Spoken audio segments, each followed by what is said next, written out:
তোমার কি বয়ফ্রেন্ড আছে? হ্যাঁ আছে। ছেলেটা অনেক গরিব, কিন্তু ব্রেকআপ করতে চাই আমি। ছেলেটা গরিব অনেক? হ্যাঁ, কেন ব্রেকআপ কেন করতে চাও? ও অনেক গরিব, আমাকে কিছু দিতে পারবে না। তো মন থেকে এত ভালোবাসে না? না, আমার পছন্দ নয়। পছন্দ না? না। তো এখন ওকে ফোন করেন, ওকে বলেন আমি ব্রেকআপ করতে চাই, দেখি ও কি বলে। ঠিক আছে। হ্যালো। হ্যালো, আমি একটা কথা বলতে চাই। হ্যাঁ বলো। আমি তোমার সাথে ব্রেকআপ করতে চাই। কেন হঠাৎ করে কি হলো আবার? না, Breakup আমি করতে চাও? ঠিক আমার ভালো লাগছে না। তুমি আমার ঠিক রাখতে পারবে না। কেন? আরে তুমি কি করে বুঝলে যে আমি তোমাকে ভালো রাখতে পারবো না? আমি থাকতে পারবো না। আরে বাবা, হঠাৎ করে হলো কি তোমার, বলবে তো?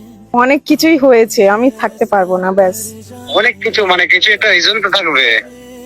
আর রিজন? অনেক reason তো থাকবে। হ্যাঁ, অবশ্যই। রিজন বলতে আমার আরো টাকা চাই, ব্যাস। টাকা চাই, টাকা তোমার- ব্যবস্থা হবে, তার মানে এই না যে তুমি হঠাৎ করে ব্রেকআপ করবে। তোমার ব্যাকগ্রাউন্ড অত ভালো না। সেটা ঠিক আছে, সেটা আমিও জানি আমার ব্যাকগ্রাউন্ড ভালো না, বাট আমি তোমাকে তো ভালোবাসি, আমার মনটা তো ভালো, তাই না? না, কেন না। গরিব- আমি ব্যাকগ্রাউন্ড থেকে আমার ফ্যামিলি দেখবে না। না না, সেটা না, যার কি ব্যাকগ্রাউন্ড নাই তারা কি ভালোবাসতে পারে না নাকি? টাকা ছাড়া ভালোবাসা যায় না। তাহলে তোমার কাছে কি টাকাটা ইম্পর্টেন্ট? অবভিয়াসলি। ভালোবাসা থেকে বেশি অবভিয়াসলি। ভালোবাসা থেকে বেশি টাকাটা ইম্পর্টেন্ট তোমার হ্যাঁ, কাছে? হ্যাঁ, ঠিক আছে, টাকাই তাহলে সব।